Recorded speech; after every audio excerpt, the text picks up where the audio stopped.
We have winter weather moving across Indiana right now, and it's causing some rocky conditions on the road. And we want to get you back out to our road crews, and this is what they're seeing right now, just north, of Lebanon on I-65. And when we checked in earlier, they tell us officials are urging people to go slow and be extra careful and watch for slick spots. Yeah, I know a lot of folks have been, especially if you're in Indy, you may be seeing pictures like this or what we've been showing you in Terre Haute, and you go, okay, well, what happened? Where's ours? Where's the snow in Indy? Right. The dry air that was in place earlier, we did expect it to be a little bit of a break before the heaviest round came through. The dry air was maybe a little bit underrepresented in some of the computer models. I still think from now through the next couple of hours, this is where we pick up our accumulation. The accumulation we've been advertising, it's going to fall between now and likely through about, I'd say, 8 o'clock or so before this band of snow moves out of here. And this is what we're tracking. How can you tell that it's drier air? Watch this hole close in, and that's the dry air, the snow actually making it down to the surface. The air was pretty dry. Once the snow falls, it actually saturates the atmosphere. And so now that it is falling, it's going to keep falling until we see all of this move out of here.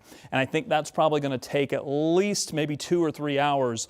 And the snow may come down in bursts at times. So we could pick up an inch an hour, maybe an inch and a half to 2 inches an hour in a couple of spots, especially since we've seen some thunder snow that happened earlier just south of Terre Haute. The temperatures, this has been a big part of the story that we've been driving home over the last several days. We're currently sitting just above freezing, but that dry air that I said and then saturating the air, that's a cooling process. Think of it like getting out of the shower. You get colder because the water is evaporating. Same thing is happening in the atmosphere. It's cooling down because that snow is going into that drier air. So these temperatures are probably going to drop. That's going to make for dangerous travel as the temperatures likely hover around 30, 31 degrees. And then at some point tonight, this rain-snow line will start to creep to the north. Now, that's probably going to happen after the bulk of the snow gets out of here, but at some point we'll see this transition to rain. It's going to turn the maybe 2 or so inches that we're seeing in the city, maybe 2 to 4 on the north side, to a little bit of slush. Then the temperatures will warm up maybe close to 40 degrees by midnight or maybe 1 a.m. And here's my biggest concern.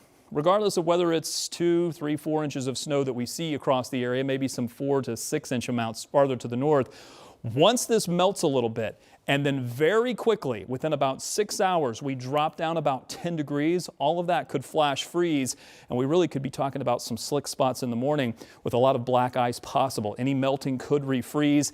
Roads that are treated are probably going to be okay, but any of those areas that had no treatment, they get that coating of snow, then the rain on top of it turns it to slush, and then all of that freezes. That's going to be a real big mess, and it's not going to get above freezing on Sunday. We're going to stay in the 20s. And by the way, just wanted to mention this, Monday should be a cloudy day, possibility of a few snow showers, but watch Monday night.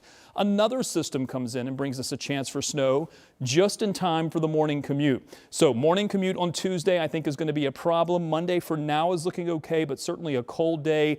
We are not done with this cold air and the possibility of snow anytime soon. In the meantime, winter storm warnings still in place from Indy to the north and west. That gives you a good idea of where we're already seeing or expecting to see the heaviest snow. And then maybe maybe 1 to 3 inches where we have right now those advisories that are in place. 7-day forecast, I know you want to see that. Here you go. Monday and Tuesday, that chance of snow remains there, especially early Tuesday morning, maybe an inch or two possible. And then we stay cold Wednesday, Thursday, and even into next weekend.